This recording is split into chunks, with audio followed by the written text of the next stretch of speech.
Hello, everybody. Good afternoon, and welcome once again to our weekly media briefing and public health update with Montgomery County Executive Marc Elrich. I'm Lorna Virgili, Hispanic Public Information Officer for the county, and joining us today is Dr. James Bridgers, Director of the Department of Health and Human Services, as well as Mr. Sean O'Donnell, Acting Deputy Chief of Public Health Services, Dr. Earl Stoddard, Assistant Chief Administrative Officer, and today we have a special guest, the county's new Chief of Public Health Services, Dr. Nina Ashford. Welcome, Dr. Ashford, and Mr. County Executive, good afternoon to you.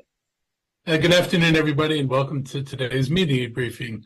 I'm joining you today from Annapolis. Earlier today, I testified on behalf of the Fair Share from Maryland Act of 2024, and this bill will do several things. It would alter the taxes expected from wealthy estates when a family member dies.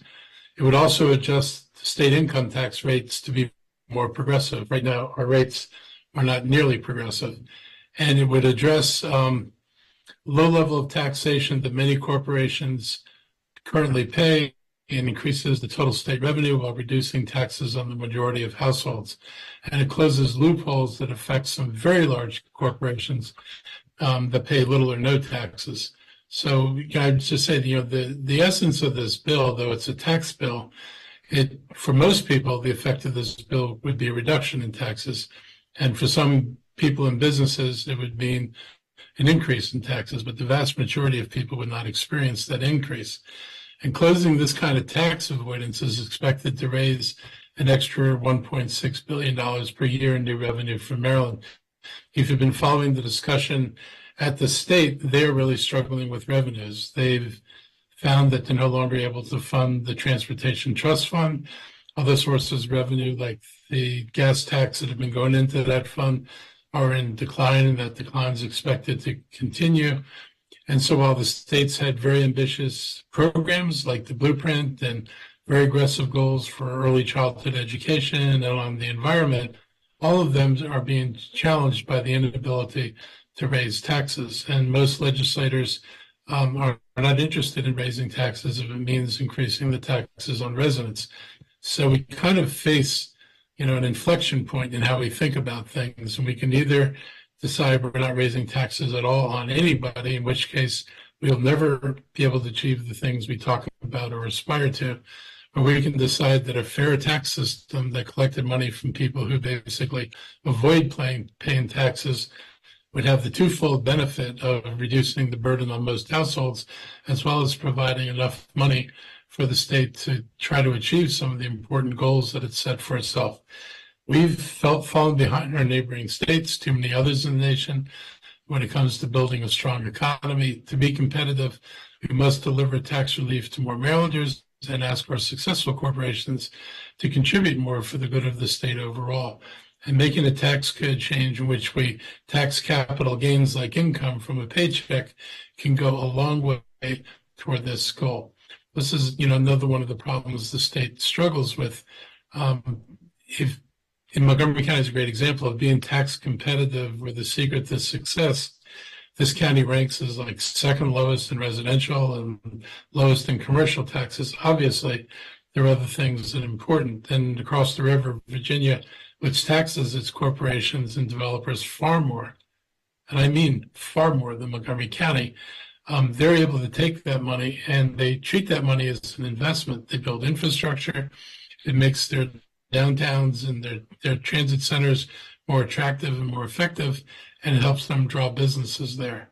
The mentality in Maryland that everything is an expense and that's something to be avoided ignores the fact that a lot of times, an expense is really an investment, and people actually make money on their investments. And that's what other people are doing.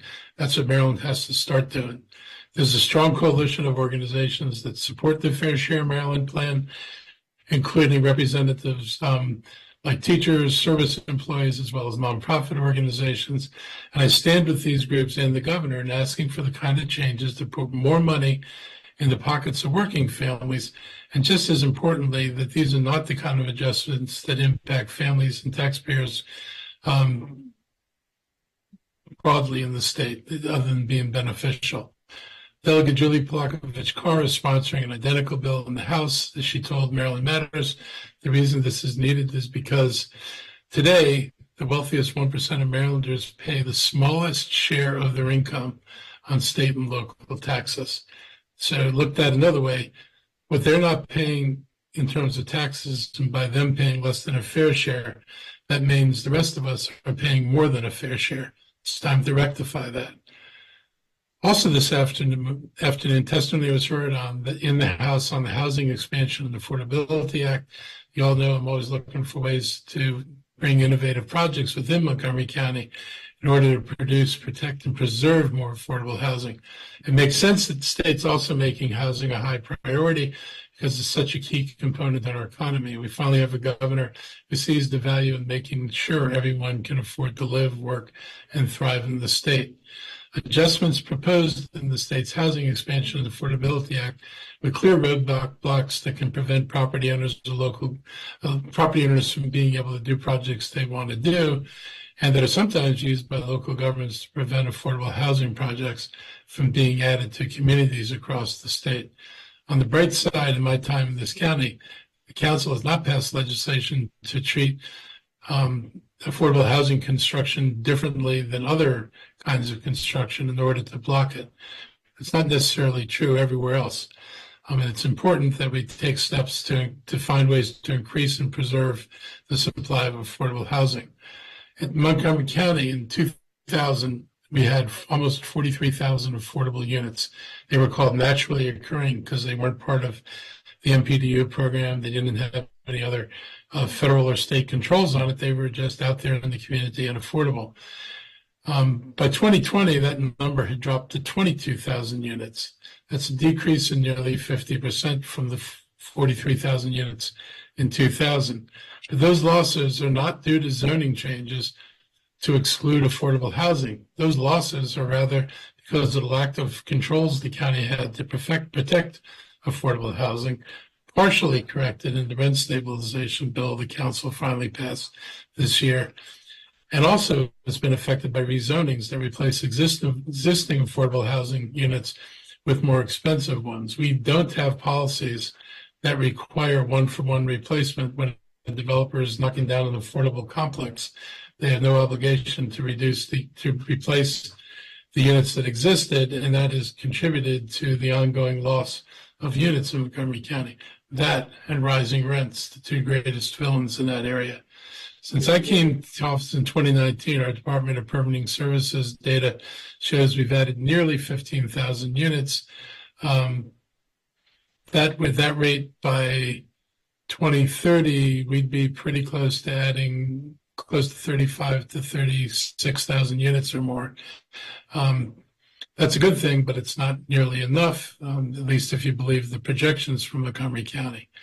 Montgomery County currently has more than 20,000 households who are severely housing cost burdened. That means that you're paying more than half your income on rent if you make $31,000 a year.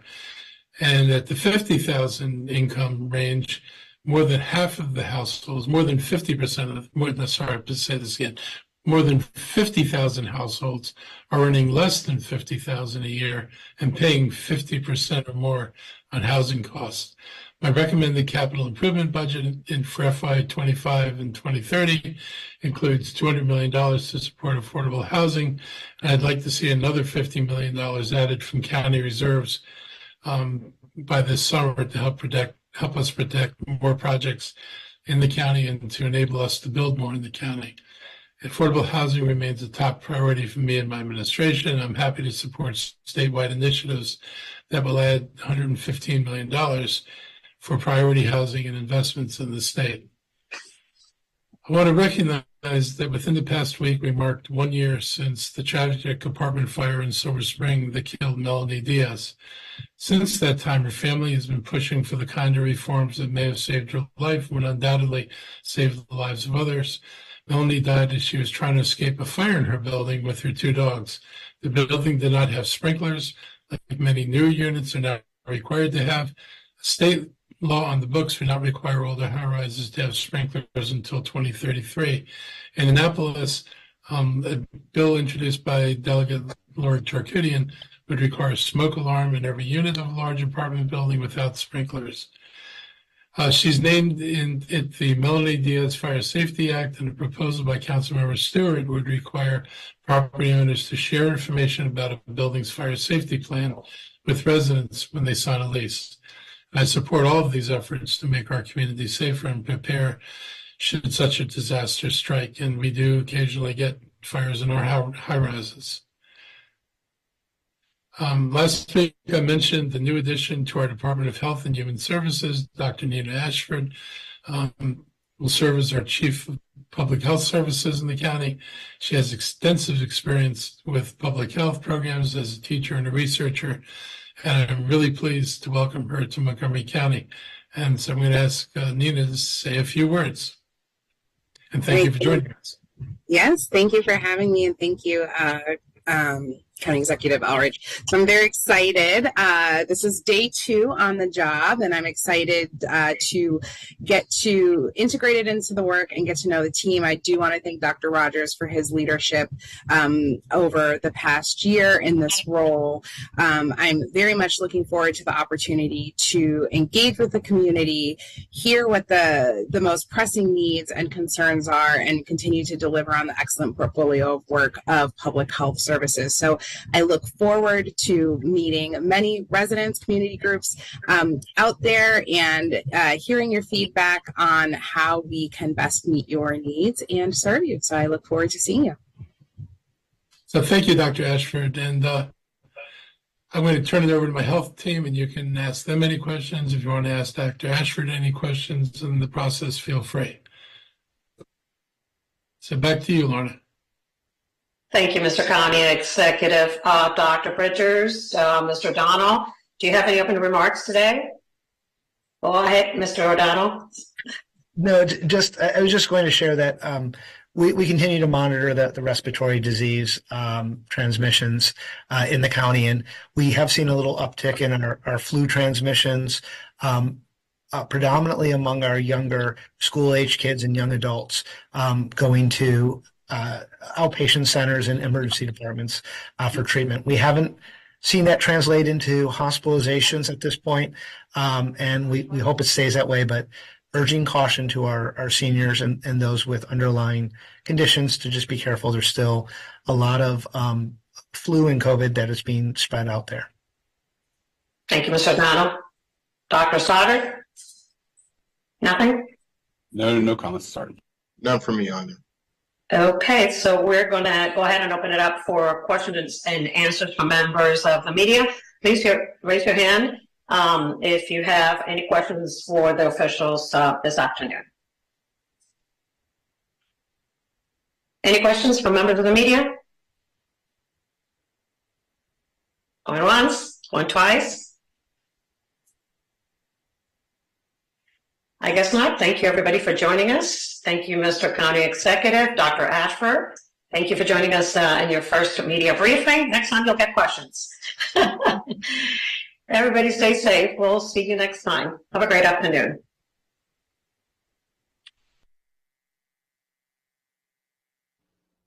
Watch for the new traffic pattern on University Boulevard between Arcola Avenue and Inwood Avenue.